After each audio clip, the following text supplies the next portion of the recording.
Now friends, after completing the very first two chapters, that is basic concepts and residential status scope of income, now let us continue with the third chapter, income from house property. Basically this is the second head of income, but let us understand first, income from house property. Section 22 till section 27 it ranges.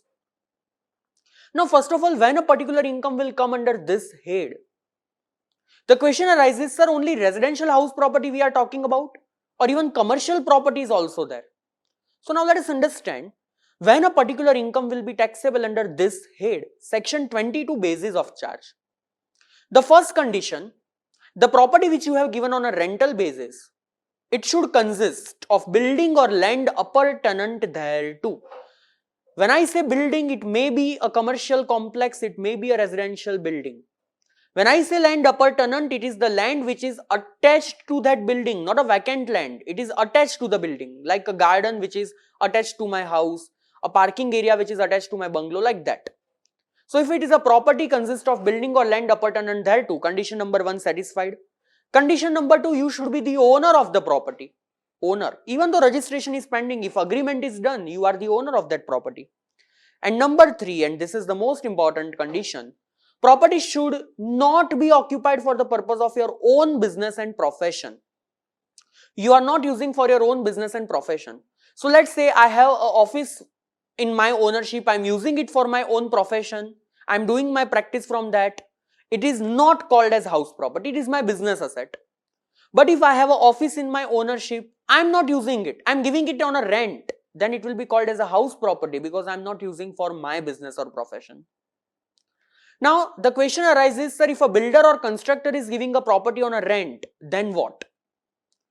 See, you have to see what is the main business of their constructor. If the main business consists of only selling the house property, not giving it on a rent, then rental income taxable under the head house property. But if the main business includes the business of giving the property on a rental basis, then that rent will be taxable in PGBP, not under house property. Now, there may be 3 type of house property. Once you decide that this is my house property, okay, now decide it which kind of house property it is. See, if you have a house property, what you can do? Number 1, you or your family member can stay in that who are not paying you the rent. Either you or your family member. So that property will be called as self-occupied property. We will be calling it as SOP, self-occupied property. Other what you can do, the use of that, you can give it on a rental basis to somebody else. That is, you are giving it on a rent, you are letting out, and that's why the property is called as let out property, LOP, let out property. Third, what you can do, you are neither using it for your residential purpose, nor your family members are using, nor you have given it on a rent. The property is fully vacated. It is just vacated for the entire year. Government say we can't believe that a property can be, full time vacated. And that's why a property which is not SOP, which is not LOP, that will be called as deemed LOP. Government will assume that you have given it on a rent. One more kind of property is there which will be called as deemed LOP. For example, I have SOP in my ownership. I have 3 SOP. One in which I am staying, second one my parents staying, third one my brother staying. Government said you can't have more than 2 self-occupied property. If you have, we will assume that up to 2 property it will be self-occupied. The third property or third, fourth, whatever properties you have, that will be deemed as LOP. It can't be SOP. So maximum how much property you can have as self-occupied property? Maximum 2. Balance will be called as what? Deemed LOP. Acha, even if I have only 1 property, but let's say if it is not SOP, not LOP, then also it will be called as what? Deemed LOP. So there are the 2 cases where deemed LOP concept is used. Now once you decide that which kind of property it is, then what you will do? You will calculate your income from house property. There is a fixed structure that you have to follow. First, gross annual value. In short, we will be calling it as GAV, gross annual value. Now sir, what is gross annual value? I am teaching it later on. First of all, gross annual value minus municipal tax, that is property tax, water tax, etc. paid by the owner during the previous year. If during the previous year owner has paid the municipal tax, deduct it from gross annual value. The balance you will get is what? Net annual value, NAV. From net annual value, we will be deducting two deductions, section 24 clause A, section 24 clause B. Now what is 24 clause A? See what government said, for a house property you may be claiming electricity expense, maintenance expense, security guard expense, watchman expense, sweeper expense. There are so many expenditure that you can claim and you can make your income from house property zero. We don't want it. And that's why we will be giving you a standard deduction 30% of NAV. So from NAV, the first deduction will be section 24 clause A, 30% of net annual value. Second deduction, 24 clause B, interest on borrowed capital. To purchase the house, to repair the house, if you have taken the loan, then whatever interest you are paying on that loan, that will be called as what? Interest on borrowed capital. That you can also deduct from here. And the balance you will get is what? Income from house property. So what is the fixed structure? GAV minus municipal tax, so balance net annual value, minus 24 clause A, 30% deduction, minus 24 clause B, interest on borrowed capital. Now let us understand one by one each of the following steps. See, first I will teach you all the general provisions and then we will be going on a special provision. First, general. Now, how to determine gross annual value? Now first we are discussing about let out property, right? See, they said I can't rely you for your actual rent, and that's why they want us to compare their expected rent with our actual rent, and whichever is higher will become our GAV. So expected rent or actual rent, whichever is higher. Question arises, sir, how to determine expected rent? There are three steps. Step number 1, municipal value or fair rent, whichever is higher. Municipal value, the rent which is decided by a state government for collecting municipal tax. Fair rent, which is a market rent, which is ongoing in your surrounding, whichever is higher. Step 2 says whatever answer you have determined from step number 1 or standard rent. What is standard rent? It is the maximum rent that legally a owner can collect from the tenant as per Rent Control Act. So step 1 or standard rent, whichever is lower, because you can't collect rent more than standard rent. That's why whichever is lower. So the balance which will be coming is called as expected rent.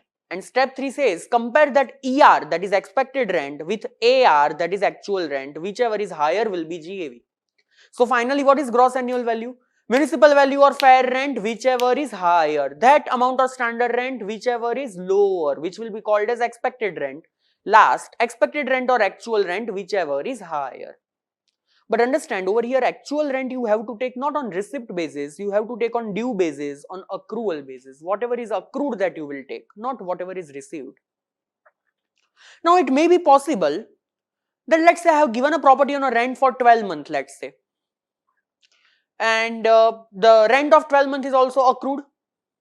So I have to include in actual rent full 12-month rent. However, my tenant has not given me the rent for let's say 2 months and it is now bad debt. I can't collect it. He is not giving me. So can I say my actual rent should be reduced by the rent of this 2 months? Yes or no? Yes. This bad debt which you can't collect from the tenant as of now is called as unrealized rent. What it is called as? Unrealized rent. When any rent which is not realized can be called as unrealized rent if condition of rule 4 are satisfied. Number 1, tenant has vacated the premise or steps have been taken to make him vacate. Obviously, if he is not paying the rent, you will throw him out the property. Second condition, you should start collecting the rent. You should take some legal proceedings to prove that it was a genuine case. And third, if you have given him 2 properties on a rent, he is not paying you the rent of 1 property, but obviously you will throw him from both the properties, na? Because you have a fear that what if he is not paying the rent in future. And that's why third condition says tenant is not in occupancy of any other property of the same owner. If all the 3 conditions are satisfied, then that not realized rent will be called as unrealized rent. Now what to do if you have unrealized rent in the question? First of all, government's expectation will never be reduced. Expected rent will always be of 12 months. But here while calculating the actual rent, we will be not taking 12-month rent. Here we will be taking 12 minus 2, that is only 10-month rent. And what we will be doing is later on, whichever is higher is what? Your gross annual value. So understand, here expected rent will not change, it will be always of 12 months. but actual rent will be reduced by that month for which unrealized rent has happened. Whichever is higher is your GAV. This is alternative number 1. Alternative number 2, here you take actual rent also for 12 months. Expected rent also for 12 months, actual rent also for 12 months. Do whichever is higher. That is your GAV. And from the GAV, ultimately you deduct unrealized rent. Now it may be possible that under both the situation answer may differ. And the second situation, second option, to reduce unrealized rent from GAV, more seems logical. But still in exam, what you will follow? Expected rent 12 month, actual rent 10 month, whichever is higher is your GAV. Means reduce unrealized rent not from GAV, from actual rent. Sir, what if we follow the second option? It is not wrong, it is also true. But what ICAI is doing, generally they follow the first view and they write the second view as an alternative. So what we will be doing? The same procedure. Now what if, see, the first case was where the property you have given on a rent, tenant is not paying you the rent, so it is unrealized rent.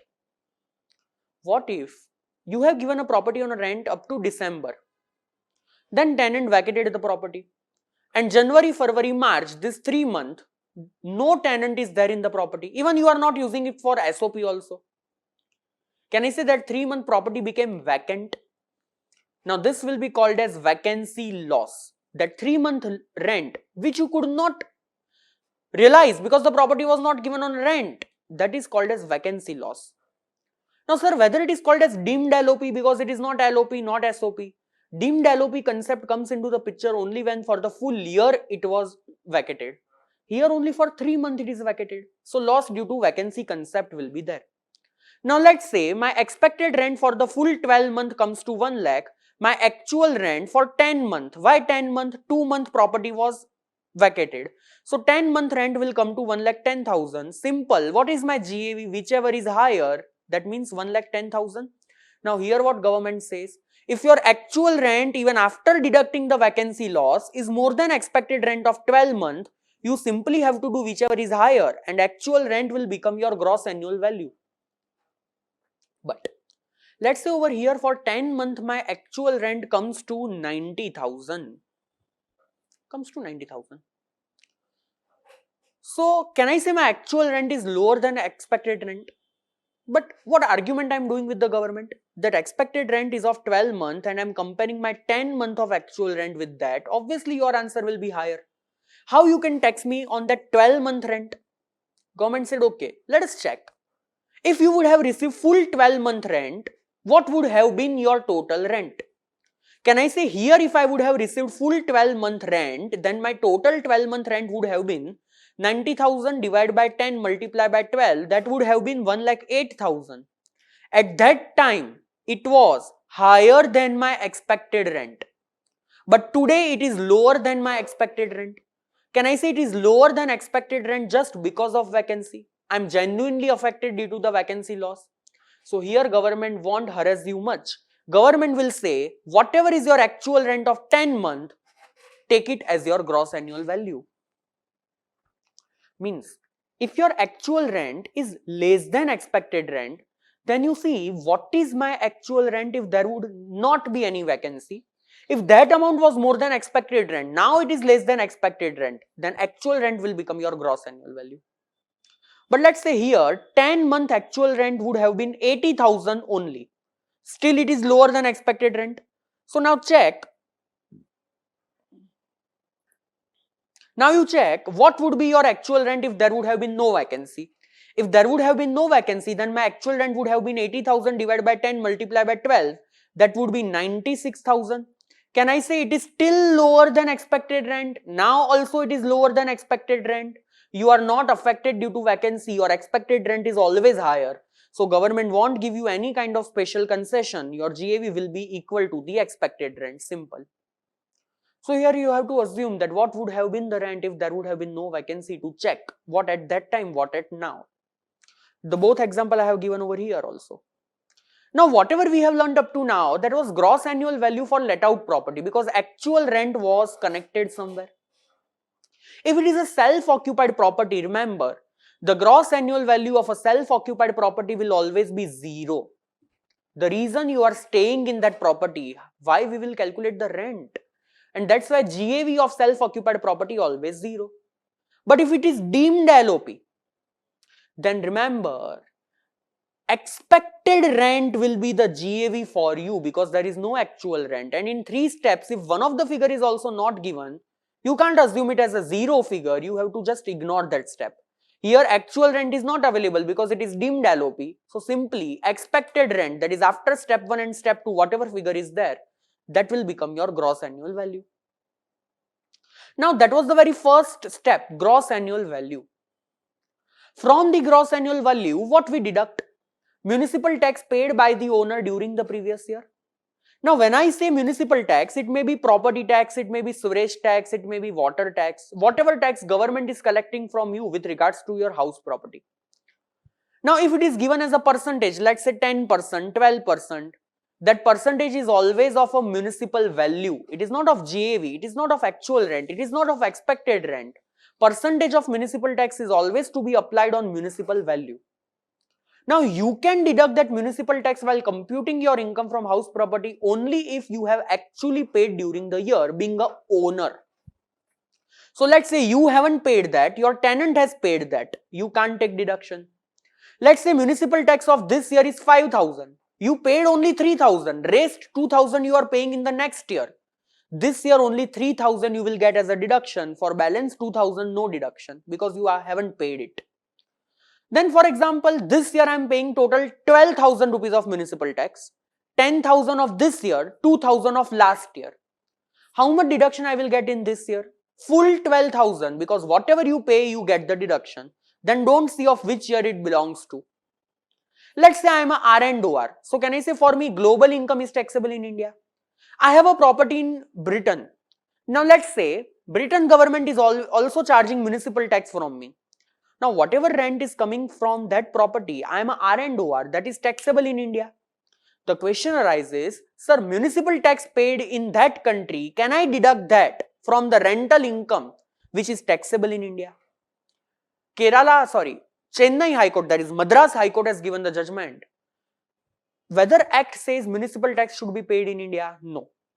Second, if you can tax the income of other country, you should give the deduction of expenditure which are incurred in the other country. And that's why if your house property is outside India, then municipal tax paid outside India is also deductible as per the judgment of Madras High Court. Name you have not to remember. If the property is a self-occupied property, GAV is 0, even municipal tax also you can't take any deduction. But if the property is deemed LOP, you are calculating the income by taking sum of the gross annual value. So same like let out property, you will get the deduction of municipal tax over here also. After deducting municipal tax, what you get? Net annual value. From net annual value, what you have to deduct? Section 24 clause A, 30% of NAV. But remember, once you are deducting this 30% of NAV, you can't deduct any other expense. Only 3 expenditure are allowed in house property. Number 1, municipal tax. Number 2, 24 clause A. Number 3, 24 clause B, interest on borrowed capital. Otherwise, no other expense is deductible. However, the standard deduction of 30% is not allowed when your NAV is 0, and mainly your NAV is 0 if your property is a self-occupied property. One other condition is also there, up to 2 years from the ending of the year in which certificate of completion is received for a builder. But that is okay, not that important, that's why I have not covered here. So 30% of NAV you can deduct. That is 24 clause A. What is the next and the last deduction that you get in income from house property? Section 24 clause B, interest on borrowed capital. Now, government wants you to take your own property. For that you may be taking housing loan, either for the purchase or for the construction or for the repair of the house or for the renovation of the house. Government said you take the loan either from bank or from NBFC or from government or LIC or friend or relative. You take a loan from any person, you pay them interest, whatever interest you will be paying per year, you will get deduction in 24 clause B from your income from house property. Now remember, principal repayment, you are not getting deduction over here. For that, ATC is there. Here you are getting the deduction only for what? Interest on borrowed capital. Now you have to check which kind of house property you are talking about. It is let out property, a deemed let out property? If yes, no matter what, for what purpose you have taken the loan, it may be for repair, renovation, purchase, construction of the house property. Per year, whatever interest is accrued, you can get full deduction without any limit. If I have paid the interest of 2 lakh, I will get deduction of 2 lakh. If 20 lakh, I will get deduction of 20 lakh. No limit. Remember, interest on borrowed capital taken in relation to house property. If it is LOP and deemed LOP, no limit. What if the property is a self-occupied property? Can I say in self-occupied property, gross annual value is 0, municipal tax is 0, by default my net annual value is 0? If in case of self-occupied property, net annual value is 0, generally no deduction should be granted. But here intentionally government has given the deduction in case of self-occupied property. Without any income you are getting the deduction. So it will be generating a loss always in self-occupied property, which you can set off against your other heads of income. That is the beneficial provision for the taxpayer. So if it is a self-occupied property, you see for which purpose you have taken the loan. If it is repair renovation or purchase construction. If it is repair renovation, here without limit, no. Income is 0, so deduction will be granted up to a certain limit, and the limit is maximum 30,000 per year. For example, I have a property in which I am staying. I have taken a loan to do repairs or renovation of that house, and this year the interest is coming to 60,000. What will be the deduction? 30,000. What if my interest would have been only 20,000? What would have been the deduction? 20,000. What if the same property was LOP? Then in case of 60,000, I will get 60,000. In case of 20,000, I will get full 20,000. The limit of 30,000 per year is only if it is a self-occupied property. Another thing, purchase or construction. If you have taken the loan to purchase a house, to construct a house, you will get deduction for rupees 2 lakh of interest per year, provided two conditions are satisfied. 2 lakh rupees of limit for deduction, provided two conditions are satisfied. Number one, the loan is taken on or after 1st April 1999. You have taken the loan on or after 1st April 1999. And second one, in the year in which you took the loan, you see whatever is the ending of that year, what is 31st March of that year, from that within 5 years, the purchase or construction should be completed. For example, I have taken a loan on 1st October 2009, I have purchased the house on 1st May 2014. See, what is the ending of this year, 1st October 2009, 31st March 2010. What are the 5 years from this date, 31st March 2015. Can I say I have purchased the house prior to this date? Bingo, I will get the deduction per year rupees 2 lakh for the loan. But if I would have purchased the house in 1st May 2015, then it is after 5 years, I would get the deduction only of 30,000. If any of this condition not satisfied, then the limit of deduction will be 30,000 per year per owner. It won't be rupees 2 lakh. So if the loan is taken prior to 1st April 1999, 30,000. If construction not completed within 5 years, then also 30,000. If both the conditions satisfied, then the limit will be rupees 2 lakh. Here one more point. This limit of rupees 2 lakh is not per house, it is per owner. Let's say I am an owner, I have two self-occupied property. One for which I have taken the loan for repair, the interest I have paid 35,000. Another one I have taken the loan for purchase, interest I have paid 2,02,000. In case of SOP, if you pay the interest for repair, what is the maximum deduction you get? 30,000. And if you have taken the loan for purchase, what is the maximum deduction you get? 2 lakh. So combinedly what deduction I got? 2,30,000. Answer is no. For your both SOP, combinedly the interest deduction cannot exceed rupees 2 lakh. The 2 lakh rupees of limit is per owner for all the SOP together. Here the maximum deduction I will get is rupees 2 lakh. But now let's say there is one house property for which I have taken the loan and the interest is coming to rupees 4 lakh. There are two owners, me and my wife. I am taking half deduction, my wife is taking half deduction, so 2 lakh coming to me, 2 lakh going to my wife. We both can get deduction of 2 lakh, 2 lakh. The limit of 2 lakh is not per house property, it is per owner. Per owner combinedly of all SOP. Are you understanding this, people? Yes or no? Remember, the deduction of interest you will not get on receipt basis, you will get on accrual basis. Whenever it will accrue, you will get the deduction. The interest deduction will start not from the year of loan, it will start from beginning of the year in which you purchased the house. See, this point will come in the picture only when the year in which loan is taken and the year in which purchase or construction is done is in two different years. For example, I have taken the loan in the year 15-16, construction completed in the year 17-18.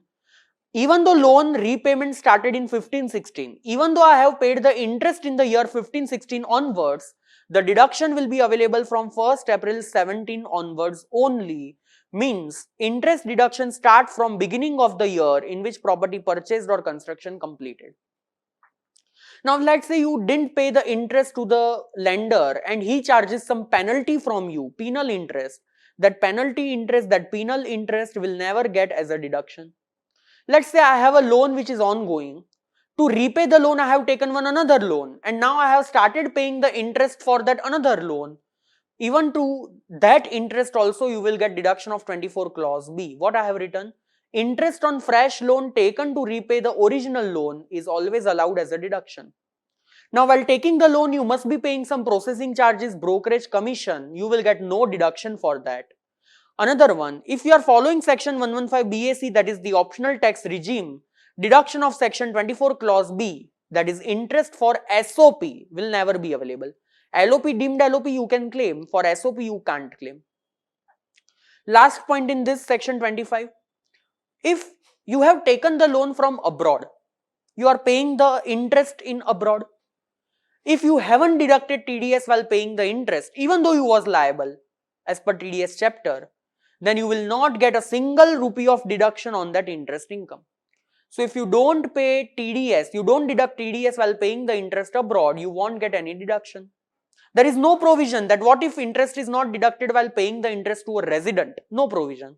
So that interest will be allowed. This provision applicable only if you are paying the interest abroad without TDS. Now I just said one thing. If the loan is taken in the year 15-16 and the construction is completed in the year 17-18, your deduction will start from 1st April 2017 onwards. So the question arises, sir, what about the interest which I have paid from 1st April 2015 till 31st March 2017? That is also loan interest, that is also regarding house property. But deduction start from 1st April 17. So what about this period ka interest? This period interest is called as pre-acquisition or pre-construction interest. Pre-acquisition or pre-construction interest. It is same like accountancy. In accounts, whenever preliminary expense is there, the expense done before starting the business, what you generally do? You do not get deduction in a single year, you defer it, you amortize it, sometimes in 5 equal annual installment. Same over here. Whatever is the total interest of this pre-construction or pre-acquisition period, you determine that total interest and you get the deduction from the year 17-18 in 5 equal annual installment. See what I have written over here. Pre-construction interest is deductible in 5 equal installments starting from the previous year in which construction or acquisition is completed. So what will happen that let's say in 17-18 my construction completed. So from 17-18 till 5 years, I will get the deduction for that year also. Along with that, I will get deduction of 1/5 of pre-construction interest. But the total interest in this case for SOP cannot exceed 2 lakh. So let's say 17-18 of its own the interest is 1,90,000 and 1/5 of pre-construction interest comes to 30,000. So total deduction what I is eligible 2,20,000. But if it is SOP, I will get deduction only of 2 lakh. If it is LOP, then I will get full 2,20,000. Sir, what if in the third year itself my loan is totally repaid? Then in 4th year and 5th year, you will not have current year interest, but still that 1/5 of pre-construction interest you can get as a deduction. That is fixed 5 years. Now that was all general provision. Now let us start some special cases. That what if half property is LOP, half property SOP, for some period LOP, for some period SOP, like that. So let us start the special cases in the house property chapter. Now the very first special case. Let's say I'm doing job in Mumbai. I have my own property in Mumbai. That is SOP. My employer said, tomorrow itself you transfer yourself in Ahmedabad. So I have to go to Ahmedabad and I will stay in a rented house or somebody else's property. I don't have any property in Ahmedabad. I didn't even get the time to find a tenant for my property. I have to left the city as soon as possible.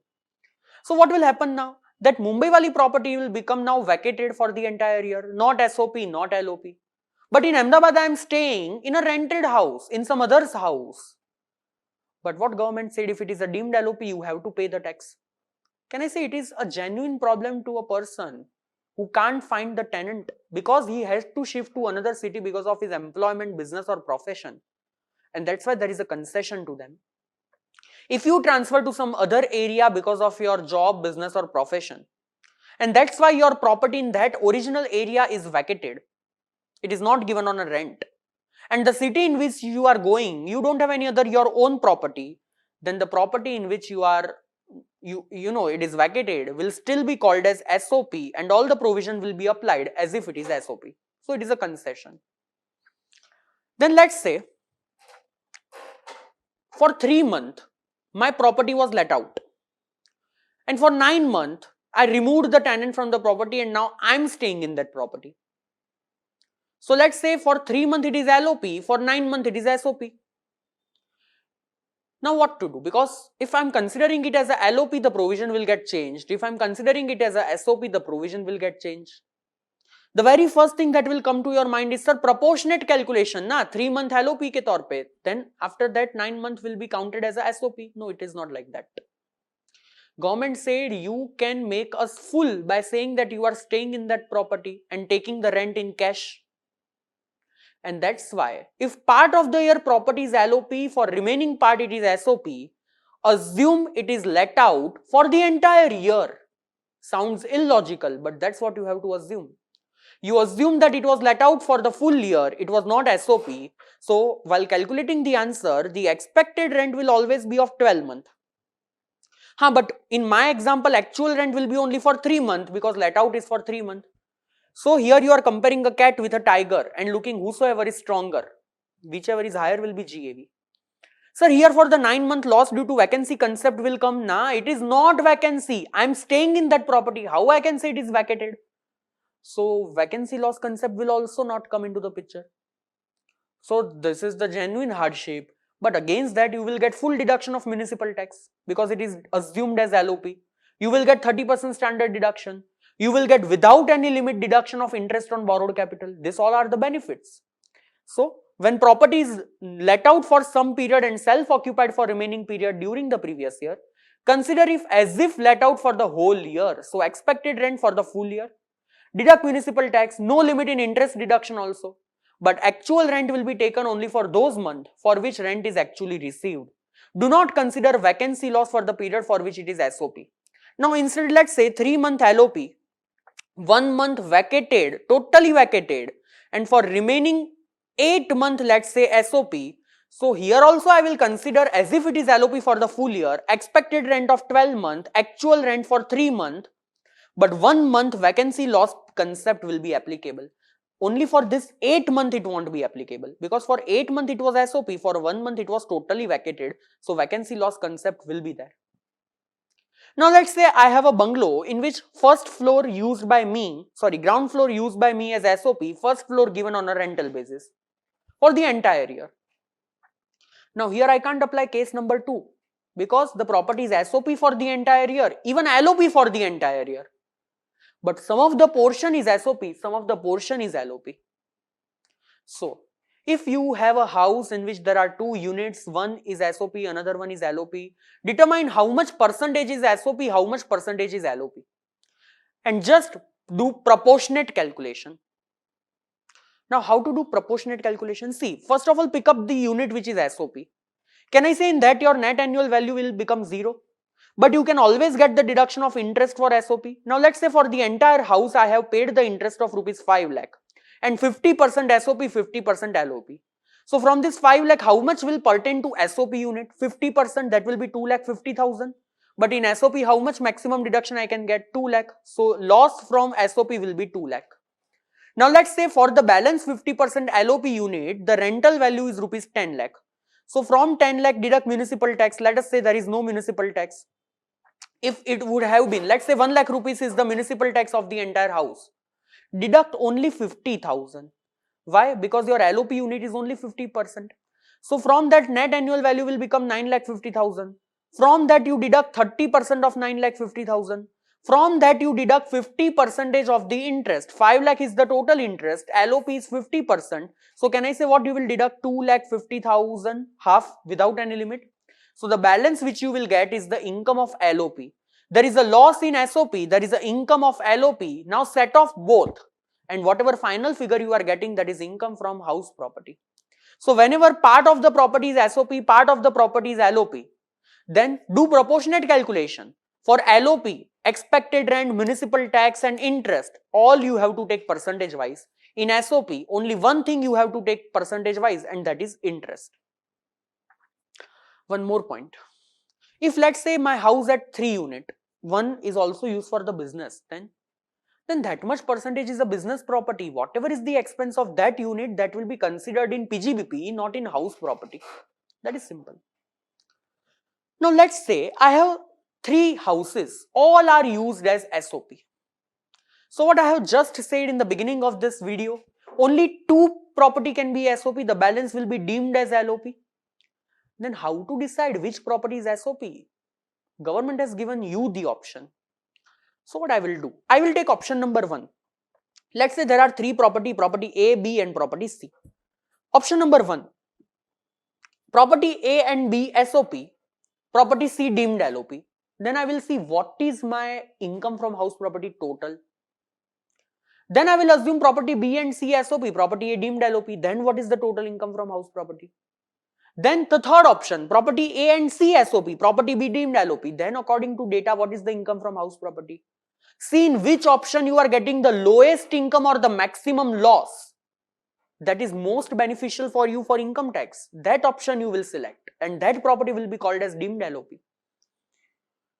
While calculating this, if 2 SOP you are considering, remember the total interest deduction of both SOP cannot exceed 2 lakh. And while calculating income of deemed LOP, what will be gross annual value? The expected rent. But there will be no limit on interest deduction. So the option which you have to select will be the most beneficial. Now, per year you can change this option. Per year. Yes. Then, what if the property is owned by more than one owner? Let's say me and Mr. Akshay. Let's say we both are co-owners. Me and Mr. Akshay both are co-owners. The property is used as a self-occupied property. Let's say we both have 50-50% share. So whatever loan we have taken on this property, whatever is the interest we are paying, I will get 50% deduction, he will get 50% deduction. I will get up to 2 lakh, he will also get up to 2 lakh, simple. For both of us, net annual value will be 0. So if co-ownership is there, percentage is decided, see if the property is SOP or LOP. If it is SOP, for both net annual value 0, both can get deduction of interest up to 2 lakhs separately. But if the property is let out property, see what I will think, whatever is the GAV, divide 50-50. Whatever is the municipal tax of the entire house, divide into both 50-50. NAV, both will deduct 30%, both will deduct interest 50-50. So both will get their income from house property. Why to do this tedious task? Section 26 says very simple. Calculate your income from house property as if there is only one owner. And whatever is the final income from house property, divide that into the co-owner 50-50. Why you are dividing each and every element? Divide final income from house property. But in SOP you can't do that, because in SOP both have separate limit of 2 lakh. In LOP you can do that because interest don't have any limit.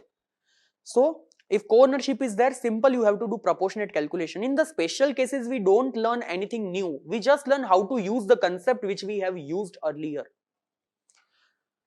Now after this you will definitely see module exercise question number 5. That is very important.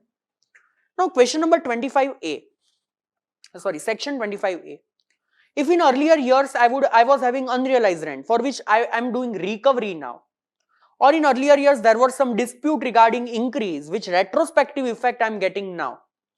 Income is of earlier years, recovery is being done in this year. arrears of rent or recovery of arrears, unrealized rent. Remember, in whatever year you will receive, it will be the income of that year. But from that, you compulsory deduct 30% standard deduction of 24 clause A. Even though you are not the owner of that property right now, but the income belongs to that period for which you was the owner, and that's why this recovery will always be taxable under the head house property. So if in one line I want to summarize, recovery of unrealized rent and recovery of arrears of rent, always taxable in the head house property after 30% standard deduction, always under the head income from house property. The last point of this chapter, section 27, deemed owner. I have just covered one point which is important from this. Other 4 points I haven't covered. But on the last day, you are supposed to see only this one point. Now, what is deemed owner? See, your income will be taxable under the head income from house property only when you are the owner of the property. And the word owner includes the word deemed owner as per section 27. Now, what is deemed owner? Law says, to save your tax, what you can do, you can transfer the house property without any consideration to your relative, let's say spouse or minor child. So they will get the rental income in future. They are the owner of the property in future. They don't have any other income. So whatever income they are getting is less than 5 lakh. Due to rebate, their tax will be 0 and you will save the tax. Because if you would have received, it might be possible your income is more than 10 lakh, you are paying 30% tax. So you intentionally saved your tax. So now what law said in section 27, it says that whenever you transfer a house property without taking adequate consideration, market value, up to market value you haven't taken the consideration. If you are an individual, you transfer such property either to your spouse or to your minor child who is not a minor married daughter. Then whatever rental income they will earn in future, it will be taxable to you only, being the transferor, because you will be called as deemed owner. Now you can't do this tax planning. So what the law said, if taxpayer is individual, he or she transfers a house property, the property is transferred to spouse or minor child without adequate consideration. But if you have transferred the property to the spouse not in connection with agreement to live apart, in case of divorce, then no deemed owner concept. Or you have transferred the property to minor married daughter, then section 27 will not apply. And remember, unlike Indian Contract Act, love and affection is not a valid consideration over here. So here deemed owner concept will be applicable. If you can transfer to major child, brother, sister, parents, then no deemed owner concept. It is applicable only if you transfer to spouse or minor children. Here the important topics which you can refer on the last day, which will cover 90% of house property chapter, is done. Now we will be starting income from salaries. Thank you so much.